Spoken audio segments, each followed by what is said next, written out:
Without Remorse podcast with Joe and Dave. Be warned, the discussions in this podcast will contain detailed spoilers. For spoiler-free reviews of newly released films, please check out our channel Reviews Without Remorse on YouTube and VidMe. Enter at your own risk and enjoy the show. What does Verne Troyer have in common with our weekly ratings? Very little. But regardless, this is Reviews Without Remorse, episode number 62. I am Joe. I was asleep, or was I a dream?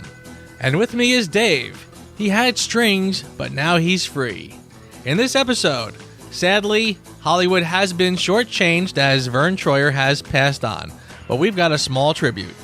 We finally got a final Deadpool 2 trailer. Too many plot spoilers? We will weigh in.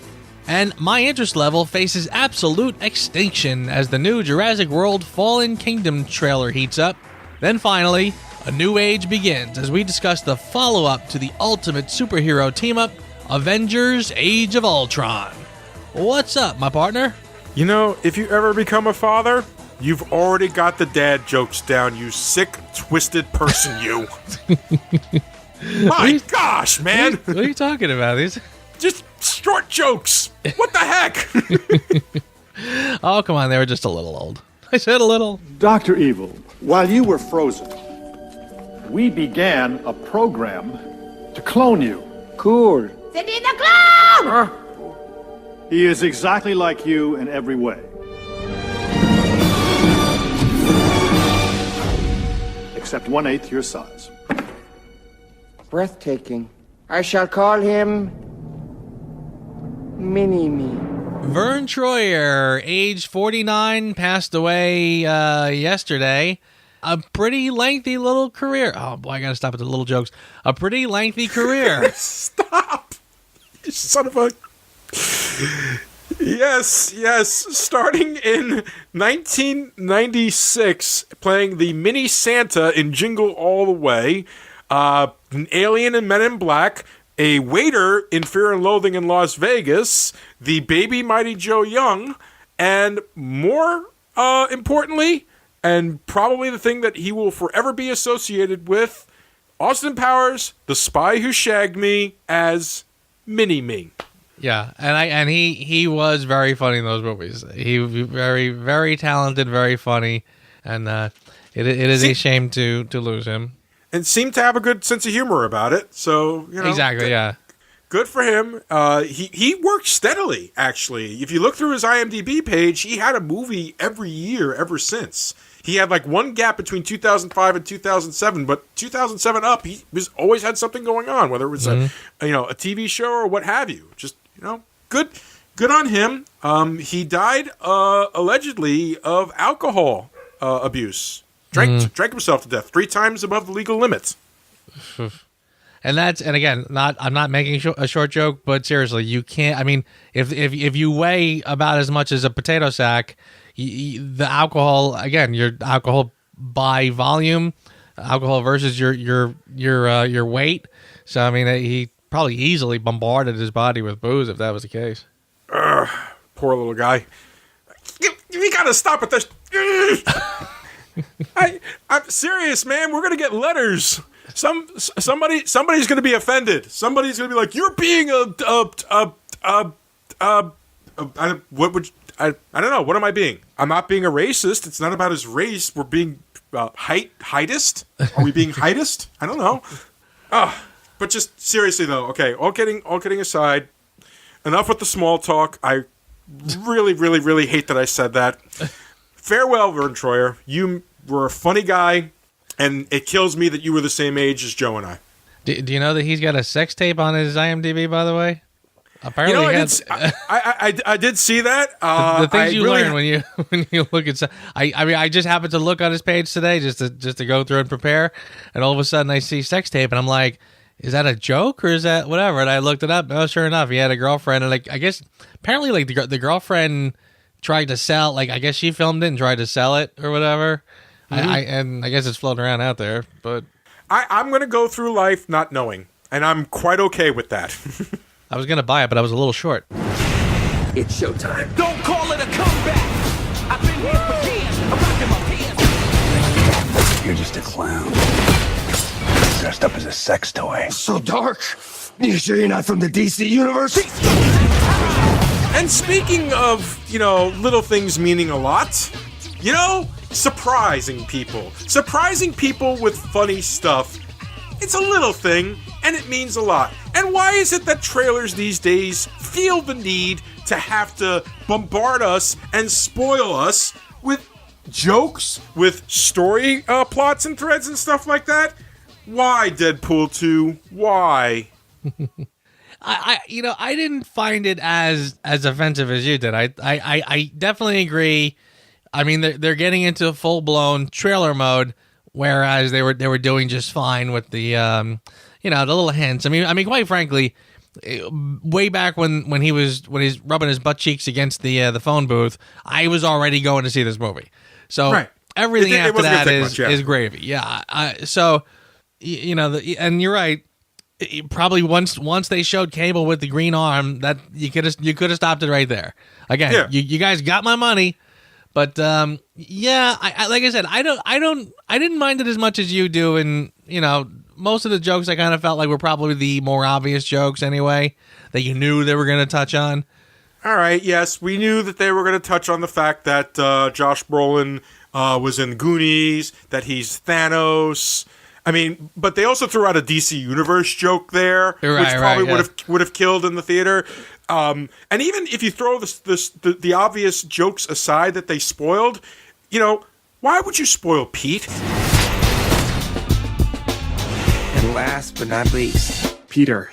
Any power you want to tell us about? I don't have one. I just saw the ad. You're in.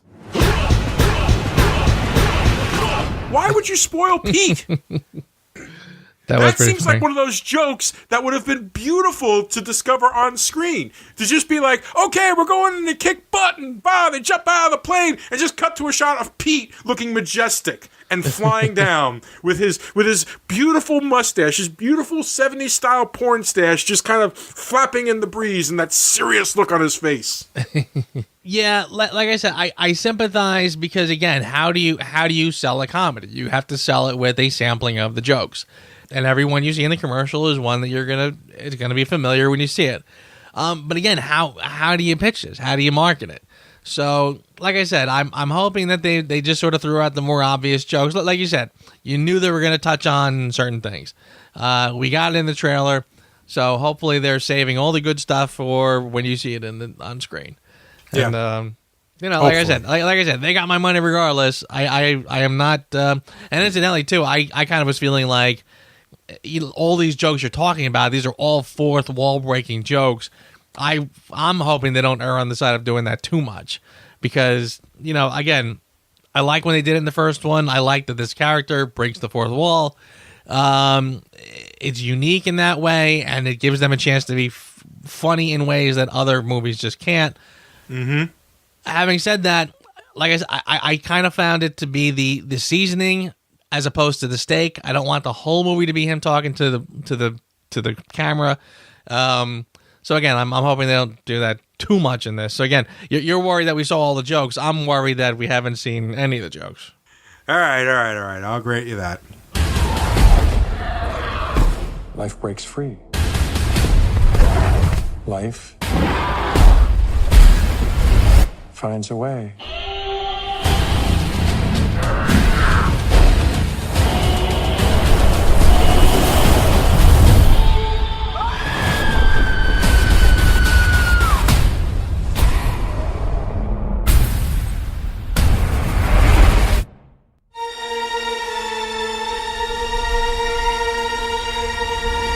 From the first trailer, I wasn't really impressed. I kind of felt like, okay, guys, we've done this before. It makes no sense. Why are you going to save dinosaurs off an island that's being destroyed? Why not just let them get destroyed? That's kind of evolution in practice here, ladies and gentlemen. And here comes the Jurassic World Fallen World trailer telling us, oh, no, it's an evil corporation that's going to auction off the dinosaurs. What? Is that what that was? I didn't even catch that part. I saw something about the evil corporation was taking the dinosaurs, and again, yeah, if a volcano is going to go off and kill the dinosaurs, you have all the DNAs to make more. Like you can basically like 3D print these things now. So what's the big deal anyway? Yeah, Right. I you know what? I have to tell you. I mean, the first Jurassic Park was spectacular. It was unique. It was very smart. And like anything else, it gets done to death. And I don't see any again. I mean, the second one, the third one, and when they did Jurassic World, I was like, why are we going back to this already? It's not Because that long money. ago. But again, are people really clamoring for? I mean, hey, it's a summer blockbuster. People are going to pay to see it. But I don't know. There's nothing. I can't drum up any interest in this franchise at all since the first one. I mean, like seriously, every movie now is giant monsters fighting. I mean, seriously, we're getting to where seeing a giant monster knock down buildings or whatever is like nothing today. So why we have to sort of run back? And they're doing it in this really silly sort of way. Well, now we created like super killer dinosaurs with super fangs and super claws and whatever. And it's like, who cares? I mean, like, it just seems so. I can't put my finger on what it is, but it's like, I don't know. Like it's almost like they're trying to be extra creative on a canvas that doesn't lend itself to that sort of. I mean, again, seriously, you want to see Ready Player One? You can watch King Kong fight Godzilla, fighting the Back to the Future car, fighting Batman, fighting. I mean, the stuff they can do today is so over the top. Why would you sort of go back and harvest this crop? That's kind of old and tired, and again, when I watch this on screen, I can't see for the life of me like why I should care. I don't know. I don't know. I'm probably going way too much about this, but I just can't. Like I said, I can't put my finger on what it is about this that kind of just it bores the hell out of me. But I just feel like, why of all things are you going back to this one? You're giving a hell of a lot more to this movie than it frankly deserves. I kind of feel like this movie is just an afterthought of some sort. I don't feel anything for this movie. And I saw the first Jurassic World and I was like, okay, I guess that was kind of fun. And like people were like throwing praise all over it. It's like, did we see the same movie? Right, yeah. It's like it was okay, but I don't see like, this massive whatever the hell. Yeah. It was, I mean, honestly, it was like the first one all over again, but just kind of like in a different, like seriously, like the whole, the whole movie is going to be, the dinosaurs are going to get out and all hell is going to break loose and people are going to be running and screaming. No surprise there. I mean, the only thing different about this one was that they actually had a full-blown park with people in it. But, and which frankly just sort of lost, like the first one sort of made sense because everything went wrong in the early stages when there was, when they were trying it out and experimenting, whatever, and it was new. Here, it's like, it just seems more far-fetched that somebody gave it the go-ahead to just create all this sort of stuff, and then when something goes wrong, well, of course, this is exactly what you knew was going to happen. Right. So, the inevitable. The inevitable that was talked about has happened. Oh my God, why are you shocked? And not right. So as a viewer, you're watching this saying like, well, I could have told you that. Like nothing surprising happened. Yeah. And it was fine when it was still, new and stuff like that, but no, dude, yeah. Seriously. Done. Yeah. Done. Do not have any interest. I seriously don't either. And frankly, we have it on the schedule. Maybe we should discuss it. I'm open to discussions for that, but chances are I'm going to wind up seeing it anyway because I know my kid's going to want to see it. But yeah, I really, it's like this and Han Solo are two movies I'm cringing over. I'm going to show you something beautiful. Everyone screaming for mercy. You want to protect the world, but you don't want it to change. You're all puppets, tangled in strings.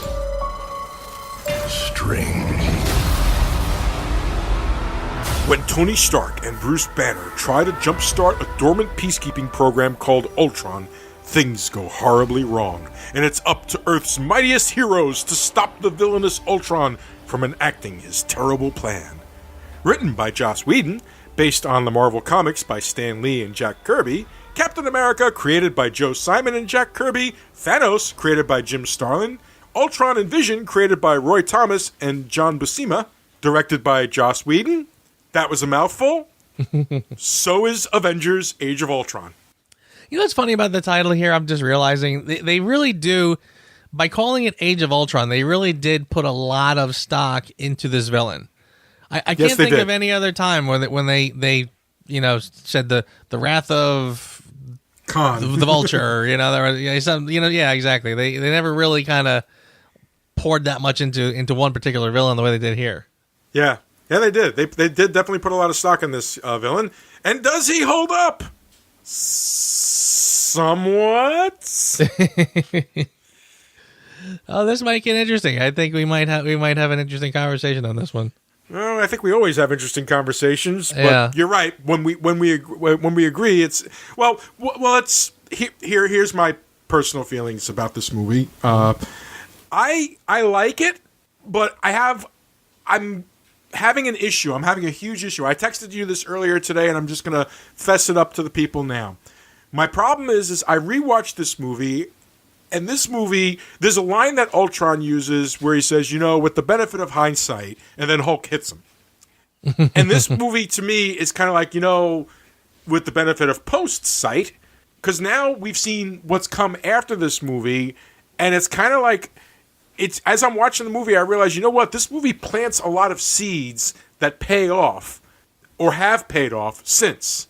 And I almost feel like I look at this movie now with a different set of eyes because of that. And I'm having a hard time pulling myself away from that to really give this movie a fair judgment.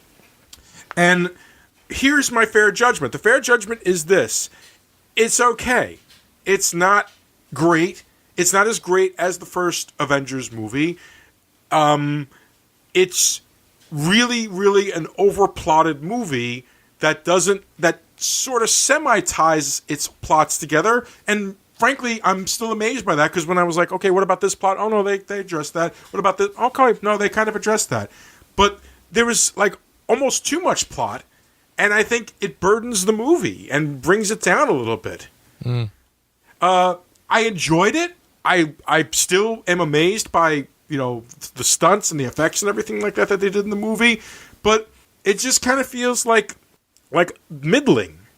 Yeah, I know exactly what you're talking about. And it's funny, I rewatched this again too, and I haven't really sat down and watched it straight through in a long time. I know what you're saying, because I find myself struggling to define this film, and I keep sort of going in two directions. Sometimes I find myself thinking about what this movie is, and other times I find myself thinking about what this movie feels like. I say to myself, does it feel like one thing while it really is something else? Mm-hmm. And I know that probably doesn't make a whole lot of sense. But again, I watched it, and I try to judge it empirically, and I say, boy, this is a fabulously well-crafted film. It is. The amount of storylines that they put in here to really give all of them sort of closure is kind of frankly amazing. At no point am I bored. At no point am I less than fascinated by what is either what I'm watching or what is being said. The dialogue is once again pretty spectacular. This movie is absolutely stupendous, frankly. Yeah. And as part of just overall craftsmanship. Mm-hmm. On the other hand, it doesn't quite feel like the first one was, and I have a hard time sort of coming to terms with why that might be. I mean, I know there's a few things I know I can say about it, but overall, yeah, I get why people find it to be kind of just not quite. Like if I think a lot of people would sort of say that if the Avengers is an A+, this one is a solid B+, and there's nothing wrong with that. But it's not what the first one was. Now, again, The first one has the luxury of originality. The first one has that, oh my God feeling. You watched that first one saying, is this gonna suck? Is it gonna suck? I mean, this has to suck. No one, you can't pull this off. This is gonna be. Don't get your hopes up, and boom, they nail it. So here you are with the second one, and that first. Not only have they done the first one perfectly, but they've done other films also since. So you know what the Marvel, you know what you're getting. That Marvel stamp of quality is there. So now you walk in expecting to be wowed again. And it's like, are they going to knock me over the way they did the first time? And again, I say to myself, is it that the movie's not living up to expectations, or is it just kind of an unfair comparison at this point? I mean, frankly, again, I kind of feel like watching this one compared to the original, makes the original look, and we talked about the original, the plot is very simple. Bad guy comes with his legions, and he's going to take over the world. Right. Boom. Round up the good guys to fight him. That's it. This one is more complicated, much more complicated. But again, is it complicated in a bad way or in a good way? We will discuss. One compliment I want to give it off the bat. When you do a sequel to an ensemble film, there's two ways to do this. And to me, I can't stand when they do the sequels where they spend half or 2/3 of the film trying to get the band back together. You know, it's like, lightning struck the first time, so now we're going to do a sequel and we're going to spend an hour and a half trying and struggling to get the band back together. And then by the end, everything is kind of back to normal. But at that point, the movie's over and you're like, you know what? Here, boom, right out of the gate, you get the Avengers. Not only are they together, but they are working like clockwork. They are a fine-tuned instrument. This team is functioning the way it's supposed to. So again, if you want to deconstruct the superheroes, well, you have to construct them first. And here they're showing us, look, they're there. We got them. This team works. So I immediately out of the gate, I'm happy that they did that. And already the dialogue is hysterical. And I don't care how many times I see it, when he goes, shit, language, I crack up every single time. And for gosh sakes, mind your mouth. Watch your mouth. That's not going away anytime soon. That's not going away anytime soon. Whedon definitely, the beauty of Whedon's writing is the man knew how to throw in a joke that was organic to the scene, didn't feel like out of left field, and was actually became part of the plot line. I mean, that was a plot point in the movie. That little throwaway line later on in the movie came back full circle when Steve said "son of a bitch" and Fury was like, "Oh, you kissed your mom with that mouth?" Right. You know? Exactly, yes. He definitely knows how to do that, and most of the things that seem, just throwaway lines, yes, they come around and they come full circle at the end. It's very tightly plotted, and it's hard for me. I mean, you're right. I enjoyed the movie. I did enjoy the movie very, very much. It's still visually stunning to watch. It still has some great dialogue, and I don't really have a problem with the plot as it was. I feel like there was like just too much, like almost like I can't really put my finger on it. I'm trying to put my finger on it, and we're gonna try to break it down and everything like that, but. Like, okay, here we go. We've got Tony's plot because he had that bad vision thanks to the introduction of Scarlet Witch and her brother Quicksilver. Okay, she gives him a bad vision. His bad vision makes him realize that he needs to step up even further than he wants to go. Yeah. So it causes him to, accidentally tap into the Mind Stone to bring about Ultron. Ultron decides, you know what? It's time to just, scratch off humanity and try again. Okay?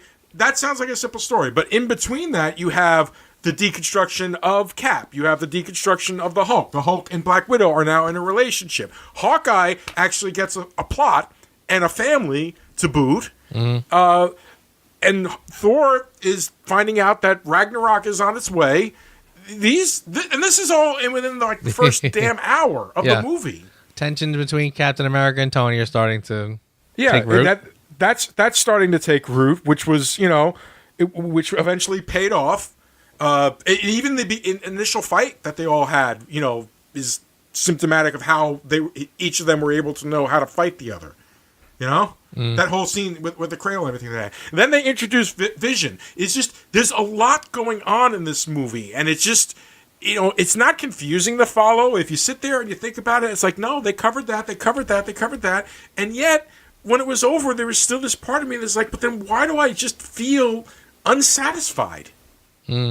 That's really my problem with this movie. I'm still going to rate it high because it's deftly directed. It's wonderfully acted. It is expertly produced, written, and all that, and everything kind of all adds in together. I mean, even as I'm saying this, it's like as I'm watching the movie, I was trying to find a Who Asked You, and every little nitpick that I would normally pick, like, no, they kind of explain that. No, they kind of explain that, and because my thing was, if there was something in there that they don't explain until later movies, then I was going to kind of like call that out. But even then, they kind of still all kept it self-contained.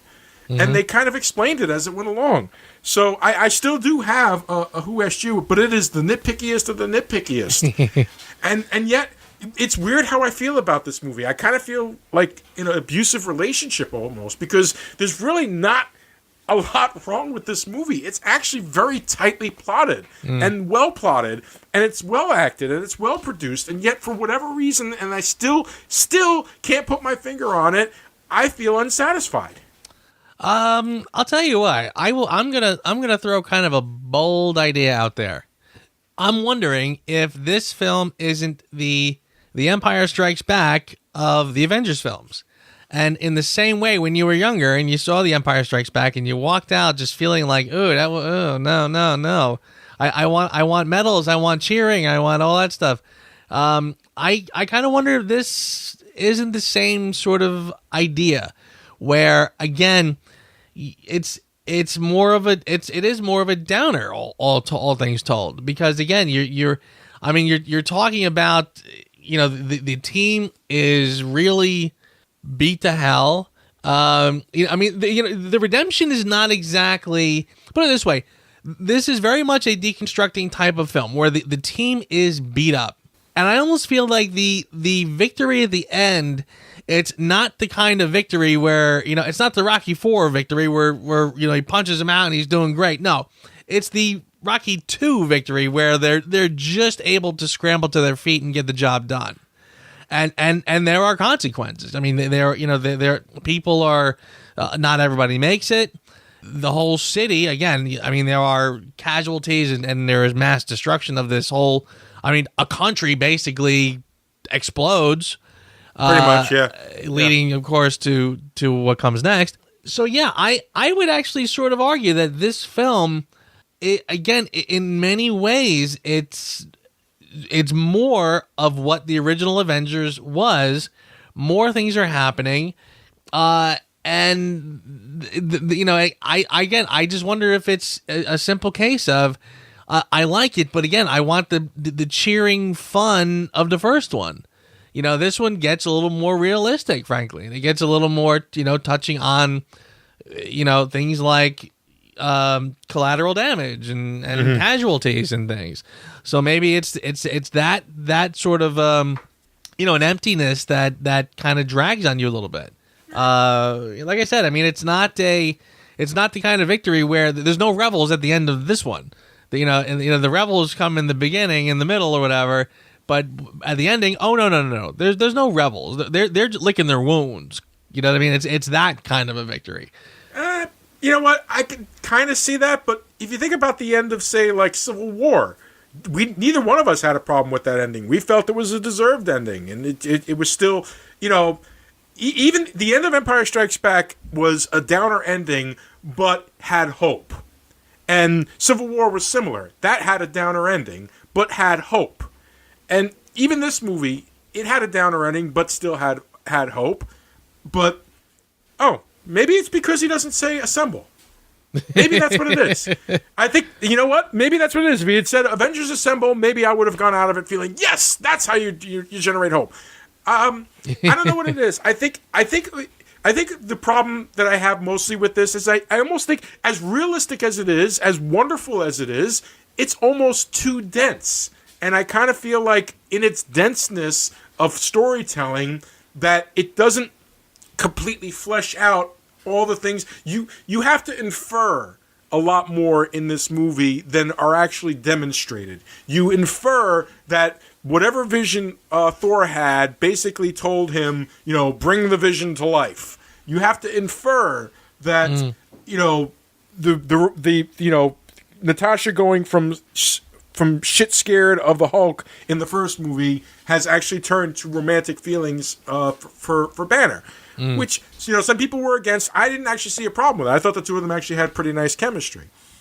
I just feel like there wasn't enough to fill all the little plot lines. They give the Maximoff twins, their backstory. And it's a pretty compelling backstory. The idea that, their place got bombed and they sat there for like 3 days with the name Stark on a bomb that hadn't exploded.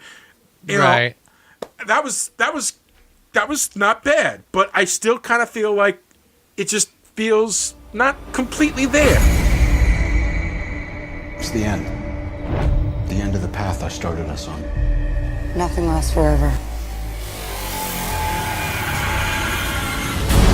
And it was interesting too because I like the idea of when the robots landed, the what do you call them, the guard something or other, the Legionnaires, the Iron Legion, yeah. When they landed and for some reason like a guy throws a bottle at it for some reason, I almost felt like that scene there was almost trying to between that and the Maximoff twins, I almost felt like it was almost more of like an anti-American vibe. Like they were trying to like it was an economical way to get a point across, saying that the Avengers are kind of like just America in general when they travel abroad. I mean, basically like Team America World Police. They show up and shit happens, and everyone is kind of looking at them, saying like, "Hey, you caused more problems than you fixed." Not saying that they do, not saying that that's fair, but that I'm sort of getting at, and I kind of felt like maybe they were trying to sort of use that as a way to show, look, the Maximoff twins, Tony Stark, and just what, we don't like you people anyway because we're we have to deal with the ramifications of your heroism, sort of. All right, but flesh that. The Helmet Zero is fleshed out. Zero. Did I say zero? Helmet Zemo is fleshed out in his despisement of the Avengers. Right. Okay. I kind of feel like when they threw the acid at the Legionnaire, I was like, why? There's like, please get back. We're trying to protect you here. Yeah. They throw acid at it. It's like, what did they do to deserve that? What did And the most you see this quick little image of like a Stark, like a caricature, like almost like a Banksy of Iron Man on one of the walls behind it. So it's like they're trying to get the audience to see, well, these people have a problem with like Tony Stark. It's like you're not giving me enough of a justification for that. You're really not. I got the impression they were trying to just very quickly imply that there was some anti-Avengers, anti-Stark sort of sentiment going on. And again, got kind of akin to, like I said, the Team America World Police and anti-Americanism sort of that happens in real life. Which is a fine plot point to have, but you don't. But you need to flesh it out. You just can't. You can't just. Put you're already complaining about just too much crap going on as it is. Yeah, but that's my point. The point is like there is too much conflict. There's almost too much conflict in this movie. It's like pick a conflict and stick with it. Okay? Yeah. You could have easily, enhanced one level of plot and lowered another level of plot or something like that, or just remove something. Like, I liked seeing Hawkeye having a home life, having a wife, a kid, and stuff like that. Something that he kept off the radar. I kind of liked that. It was nice to see Hawkeye have something, outside of, the Avengers and stuff like that. I was fine with that. And I would have probably... I'm glad that they didn't cut that from the movie. Yeah. But something had to give in this movie. Too much was happening all at the same time. And I understand that's like real life and stuff like that, but... Let's try to remember, ladies and gentlemen, this is a comic book movie. Just, pick a plot and stick with that. Just pick a plot and stick with that. Again, but they, seriously, they are... this was the first mention of Infinity Stones. Actually, no, I might be wrong about that. I don't know if it was the first mention, but it was the first kind of like when Thor comes back and starts talking about the Infinity Stones. That was kind of see that's something I like about this. By the way, another thing that I really like about this film is that if you notice, remember how like in Civil War the big question was, is this now just another Avengers movie or is it a Captain America sequel? And it was very successful in sort of doing both. But it was very much a sequel to Captain America Winter Soldier. Right. I noticed as I watched it this time that this to me does feel very much like an Avengers film in terms of, like, again, there was only one mid-credit sequence in this. Mm-hmm. And it was when Thanos puts on the gauntlet. Right. And now looking back, I mean, this seems like so long ago now, but that is how you end this film to lead into Infinity War. So in essence, my point is that I do feel like, again, even though it just sort of feels like Marvel's greatest hits at this point, like where we can just throw all kinds of characters into any movie we want, this is still an Avengers story that I think was sort of self-contained and this was the perfect springboard into the next one. So in that respect, I think that was also something that is just very much worth praising. Mm-hmm. Agreed. I can't disagree with that at all. You're absolutely right. It is going to probably lead in very well to Infinity War, coming to theaters this Friday. We'll be watching it. Watch out for the podcast next week. But again, now here's what my other problem, and it's not even really a problem. Post this movie's like 10 times more brilliant to me now. Yeah. With everything that has come since, this movie is a freaking godsend to me. I spent the first couple of minutes of this podcast trying to honestly assess this movie just as a movie stand on its own. Mm-hmm. Okay? In the grand scheme of it, you're absolutely right. It's a freaking outstanding movie because so much grew from this movie. So much. Any other little piece that you had left over from this movie has since, paid off. Yeah. In spades. Yeah. In many respects. You're totally right. When he chops off Claw's arm, I kind of went, oh. Yeah. I forgot about that until I rewatched it this time, and I was like, oh, there you go. Okay. Yeah. I mean, all of that. I mean, and again, I think when we first saw this, the brief mention of Wakanda just felt like an afterthought. Like this was like, oh, like a little Easter egg, like not knowing that they were going to go full blown Black Panther with this. I always knew that they wanted to go Black Panther. There's 10 years from now, there's going to be an interesting book about the rise of the Marvel movies. And I say 10 years from now because first Ike Perlmutter has to die, because then everybody will start actually revealing stuff about him. Yeah. Let's just say that Ike Perlmutter has gone on record saying that nobody wants to see movies with black people starring or with women starring. So, alrighty, thank you, Archie Bunker. Yeah, that is half the reason why Kevin Feige went to Bob Iger, who is the head of Disney, and asked to be separated from the group. That's why there is a separate division now between TV and movies, because Feige asked for that. Okay. And that all kind of stemmed out of Civil War, the movie. But that's another story. We went over that when we went over Civil War. Yeah. But yeah, there is still a great many things that this movie bore fruit on. It mentions Wakanda. The one thing that I thought was interesting is like it mentions Wakanda, and both Steve and Tony look at each other, and it's like, well, we know what their number one export is, and yet. Right. When you watch the Black Panther movie, they kind of make it seem like that's not something that's very well known, didn't they? Yeah, very much so. But you have to figure that the Avengers is top level security, and if anyone knows, they would know. Yeah, that would make sense. I mean, and again, you're talking about Tony Stark's dad, who got the original. Like again, there's a reason why Cap's shield is made of it, because somebody knew something. You know what? On second thought, I'm gonna retract that statement, because you're right. Because everybody else was like, what's Wakanda? And it was just Steve and Tony looking at each other, knowing. Yeah. So yeah, I could, now that you mention it, it's like, okay, that kind of makes sense. I retract my comment.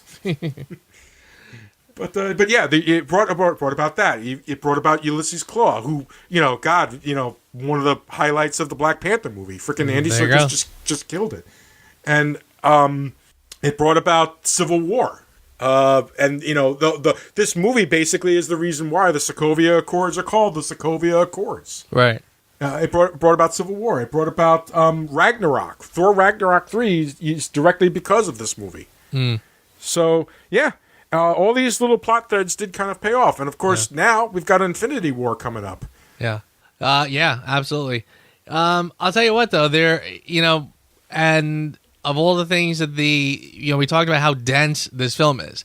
They do spend a lot of time on new characters. Yes. And we kind of touched on the Maximoff twins. The one that I kind of was like, about was Vision. Yeah, he didn't really get a good enough introduction. I completely agree with you on that. Yeah, I mean, again, for a guy that they spent a lot of, oohs and ahs in his actual creation, I kind of felt like, I really not crazy about the look of him. I kind of felt like they could have got that a little bit better.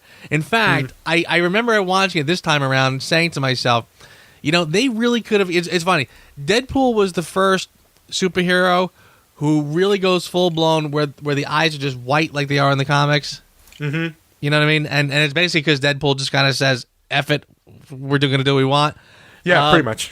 and Spider-Man's costume almost sort of played along with that, where they sort of tweaked the eyes to be a little more expressive in this. And it worked. It was interesting.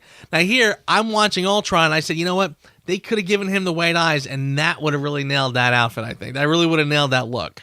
If they had the white eyes at first, even, and let it kind of go in and out, like let the irises and the pupils show as like maybe just when he's downtime or whatever, but when he's doing something, when he's in action, they go white or something like that. Could have been pretty cool.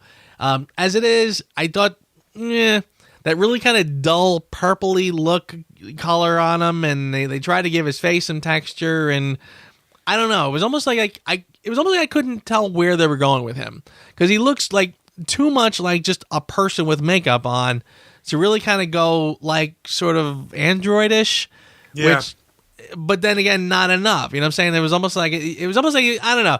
I really wish they kind of did a little better with his look and just the whole, I guess, the overall sense of him, sort of.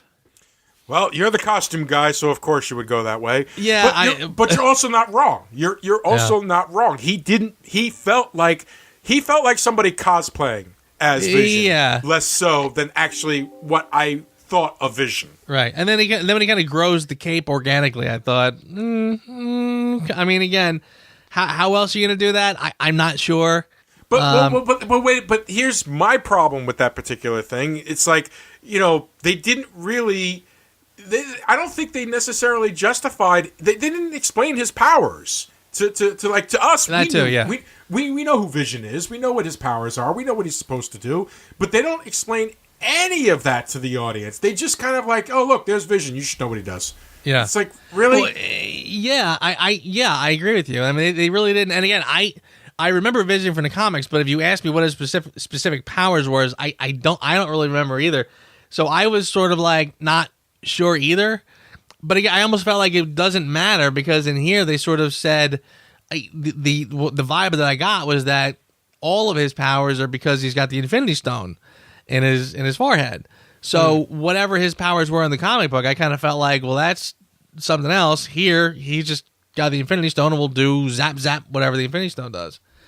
Incidentally, by the way, as long as we're talking about powers that were kind of, I thought the Scarlet Witch's powers were kind of like vague. Right, exactly. Just very, very vague, and what can she do and whatever. It kind of seems like a little of everything, sort of.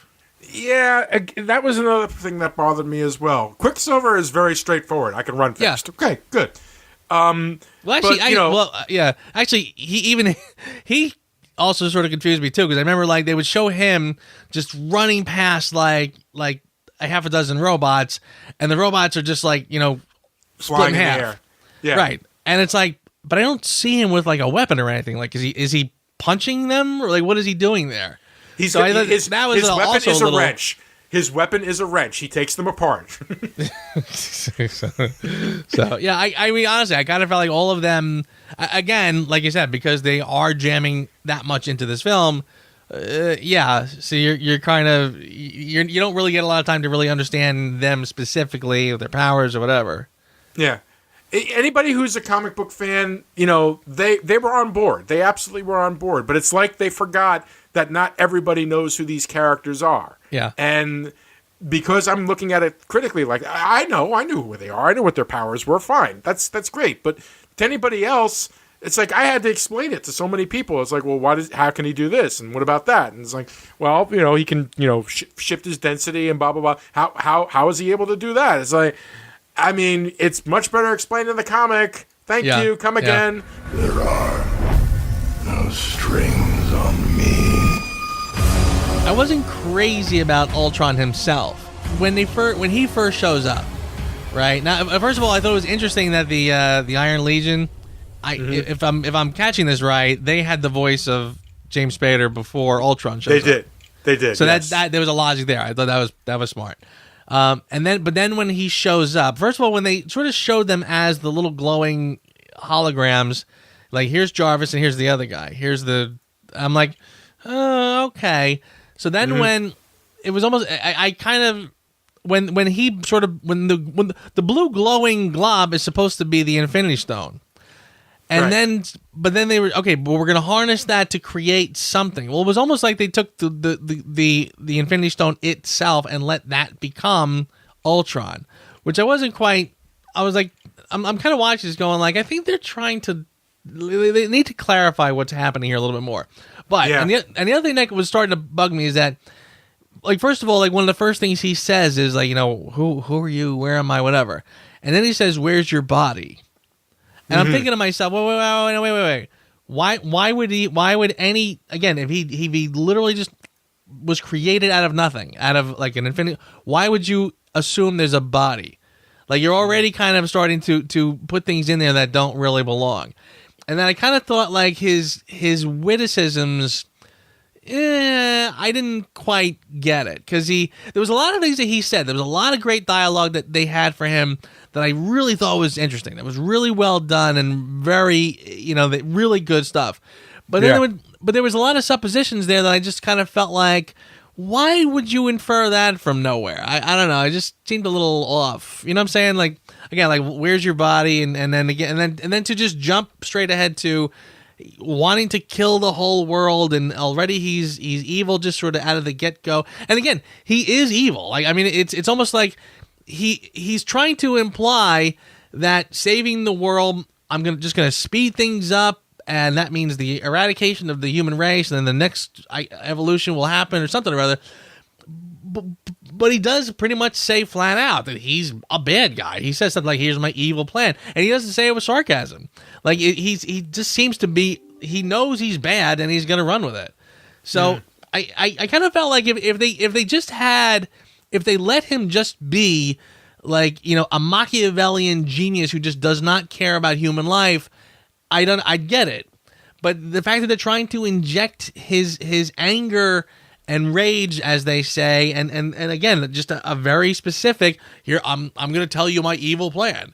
It's almost like he says that very matter-of-factly. Like, this is not tongue-in-cheek, or it's only half tongue-in-cheek. So again, I kind of feel like they could have handled him just a little bit better. But I do think James Spader was a pretty good choice for to do him, though. Yeah, agreed. Agreed, 100%.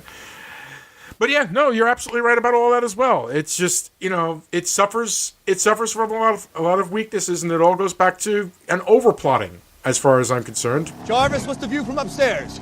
The central building is protected by some kind of energy shield. Strucker's technology is well beyond any other Hydra base we've taken. Loki Scepter must be here. Strucker couldn't mount this defense without it. At long last. At long last is lasting a little long, boys. Yeah. Think we lost the element of surprise. Wait a second. No one else is going to deal with the fact that Cap just said language? I know.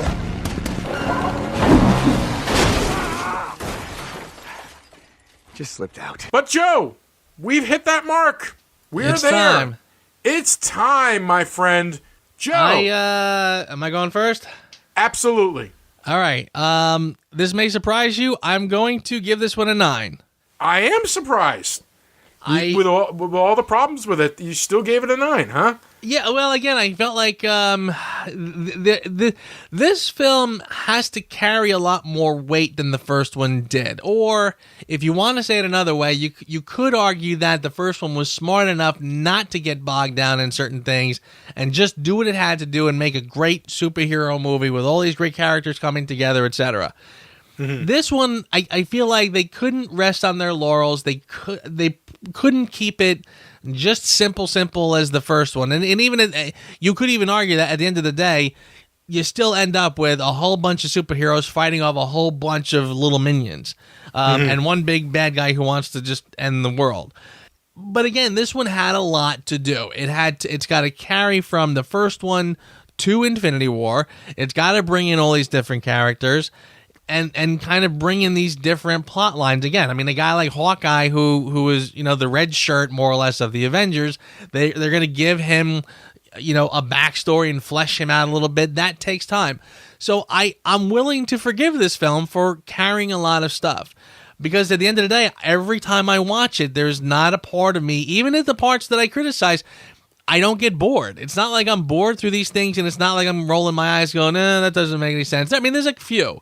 But really no more than the first one. I mean, the first one, again, I kind of feel like when we talked about the first one, there was a lot of nitpicky things that we both sort of acknowledged we're not even going to talk about, because who cares? We like the final product, and we understand that there's certain things that he needed to sort of do to make it work. And I kind of feel like I'm watching this one here. I really can't watch this and say that this is a worse film than the first one. In some things, I don't think it does. It performs as well. In some aspects, it's better. Again, and that's a lot. Just the idea that there's so many balls in the air getting juggled, and the fact that they don't drop them. I mean, they all come together at the end.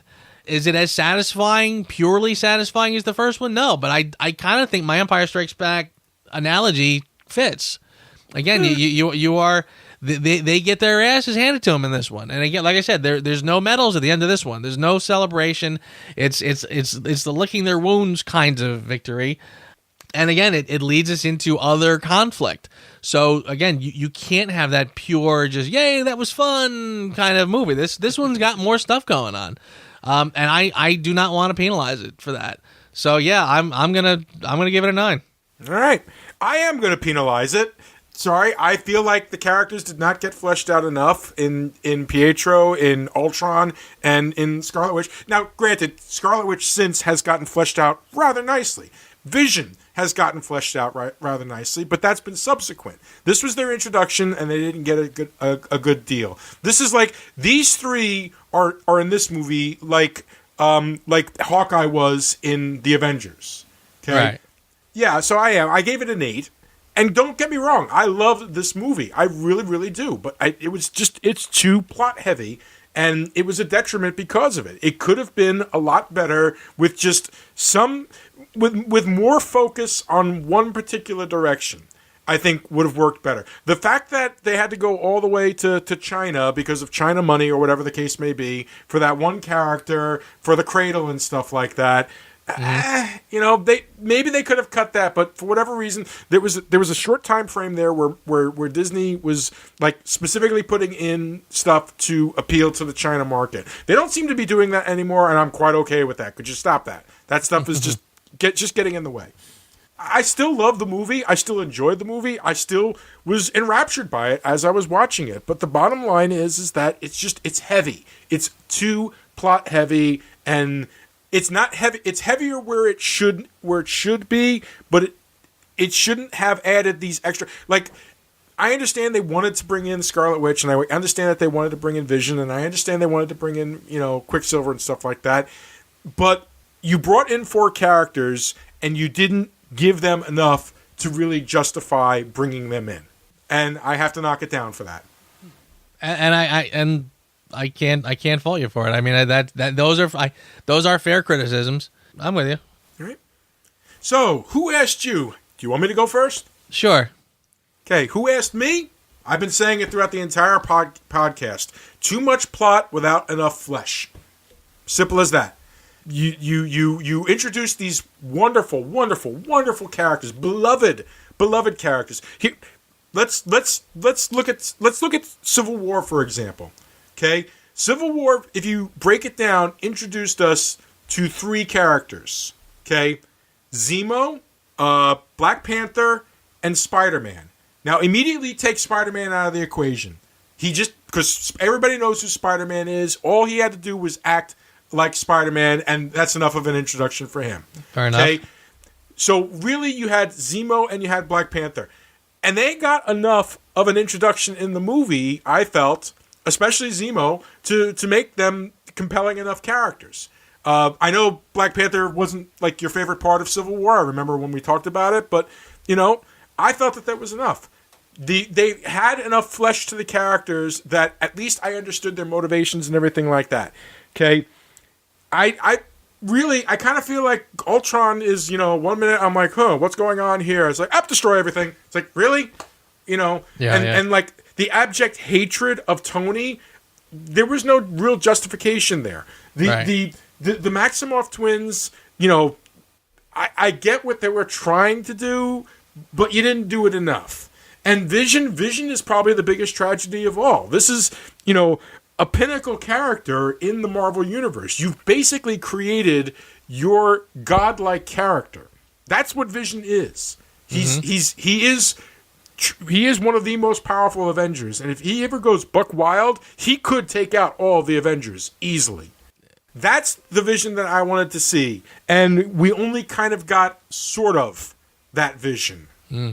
And then some extra stuff like, why is the Mind Stone suddenly a laser? Nobody's explained that to me yet. It's called Mind Stone. Look at Vibranium. I feel like Vibranium's there's nothing that it can't do apparently. So I don't really mind that these Infinity Stones will do different things, depending on what the script needs. I guess, but that's really my problem. Just way too much plot without giving flesh to these characters that I've loved all these years. Yeah. Okay. All right, I will see you and I will raise you. There was literally one moment in the film that I think was a genuine eye roll. That'll be my runner-up, but then I'll get to my main one. My eye roll was when the Scarlet Witch actually pulls the heart out of Ultron. It felt like this. Yeah. I mean, not only was the line cringy, but the fact that he actually has a physical heart that kind of looks like a heart it literally looked like a heart with the tubes coming out. I kind of went, oh, come on. That I thought could have been left out. As far as though things I would have actually full blown left out of this film that I just don't really see the reason for it. And again, we're talking about, like you said, a very bloated, very oversaturated script trying to do way too much. Why bother with a romance between Black Widow and the Hulk? I really honestly, for the life of me, said to myself, I don't get why this is even here. It's not that it bothers me. And again, if you told me that was something from the comics, I probably would have given it a pass and said, okay, I guess they had to work that in. But they didn't. They just made it up for this film. And again, if there was a payoff, I'd say fine, but I quite frankly didn't see it. The only reason that I could see for even having it would be the end where Hulk flies off, presumably because he's afraid to get mixed up with her. Because again, they show her on the screen, he taps it away, and sadly flies off to we know where. But again, as far as I could tell, that's the only reason to have that in the first place, was to get Hulk off on his journey towards Thor Ragnarok, frankly. Otherwise, I think that whole plot line could have been dropped out. It takes up screen time, and like I said, it's fine. It doesn't bother me, but when you're already overdoing it, that easily could have gotten cut. If that was on the cutting room floor forever, I don't think anybody would have known the difference. Probably not. Well, what about for your consideration, sir? for my consideration, for your consideration, I'm pretty much going to take your Who Asked You and turn it upside down and give it credit for juggling multiple plots without dropping any of the balls. I honestly, again, we definitely, I don't even think we're disagreeing on density. It is dense, and it's probably trying to bite off more than it can chew. But honestly, when you think about it, like you said, but it's almost like you need to collect these characters once again and get them on the same path just long enough to tell your story, and then you have to send them off in all these different directions. Again, we got to have Thor has to head off towards Ragnarok. The Hulk has to head off towards Sakaar, or whatever that planet is. Cap has to head off towards, everybody, we have to drop everyone off in their own directions. And again, to try to get all these new characters and to try to do all the things this film needed to do, wow. I mean, I honestly, like I said, the end result, is it too much in the soup? Maybe. But just the fact that you got it all in there, I really find to be pretty amazing. I mean, again, not to compare it to other films where they're throwing all kinds of things in there, and it's, and I there was another reviewer that sort of made this point, so I'm going to rip it off a little bit, but somebody said it's like somebody else would have just reached in the cabinet and taken some marshmallows from here and some steak sauce from over there and some string beans from here and some graham crackers from here and given you a pile of just stuff that doesn't make it. Here, it's overdone, but it's almost like you built a cheeseburger like 3 stacks high. It still tastes good. It still tastes good. It's just a lot to take in. So again, like I said, the fact that he was able to do it and still make it so coherent and just so intelligent. Like again, like there's no plots that don't work here. Is it too much? Yeah, okay, maybe. But again, there's nothing here nothing feels incorrect in this film. You know what? Again, I'll grant you that. I will absolutely positively grant you that. I just felt it was more heavy than it needed to be. It's a heavy meal. Like I think you and I will agree on that. Like there is a lot going on, and it doesn't have the luxury of simplicity that the first one had. And again, I mean, we can go through it and take things out that we think to try to trim it down a bit. Like I said, I think the romance between Widow and Hulk is pretty unnecessary. But again, like I said, if there was something in here that felt incorrect, I'd say, okay, there you go, you got me. But I don't, in that respect, I don't see it. All right. Well, for me, I loved the Hawkeye fake out. What's the Hawkeye fake out? The entire movie, if you watch that entire movie, they basically did the, 3 weeks till retirement with Hawkeye. Right. Every element of that movie made you think they are setting Hawkeye. They bring in a gosh darn family for the guy. And the big scene comes up, and he's there. He goes to rescue the kid. The music wells up. It's like, here it comes. And then, boom, Quicksilver saves his life. And I was like, thank you for turning that on its head. Yeah. Thank you so, so much. This is where Joss Whedon is brilliant. He loves playing with expectations and will sometimes feed you the expectations that you expect from a movie. And then he turned it on its head. Thank you. That was beautiful. I was so happy that he did that. Also, for the fact that I love Hawkeye. I will give you that one. I was actually kind of sad to see Quicksilver go. I kind of felt like there's a guy you could do more with. Yeah, but I agree. But brilliant. How awesome was that? I totally. Everybody went into that damn movie saying, "Oh, this is the movie where Hawkeye's gonna die," and then it's like, "Oh, here it comes." Yep. Yeah. Oh, look at that. 2 weeks to retirement. I'm gonna work on. Who eats in the dining room? I'm gonna turn the dining room into a workplace for my wife. It's like, oh my God, telegraph it like nobody's business. That's very true. Yeah, you're right. Absolutely right. There are no strings on me. Did we tackle the Age of Ultron? Oh my God, that means the next time we're sitting here, holy cow, Avengers Infinity War is here. 10 years in the making, ladies and gentlemen. Next week, expect us to, I don't know. I'll be very interested to see. It's got so much going for it that I'm almost too terrified to hope. Yeah. I mean, seriously, if you think about it, if you thought this one was too dense, wow. You know, I mean, you're talking about a film that had to be split into 2 parts. Yeah. But you know what? Hey, if you think about it, Civil War was also dense. So true. It's got a very good crew. Age of Ultron had a lot of Ike Perlmutter and that group also with their hands in the pot of expectations of things they wanted in the movie and so on and so forth. You know, I have found that the movies since from about Civil War forward have had much better focus when it came to plotting and villains and so on and so forth. So I'm kind of hoping that maybe this keeps up the trend. Yeah.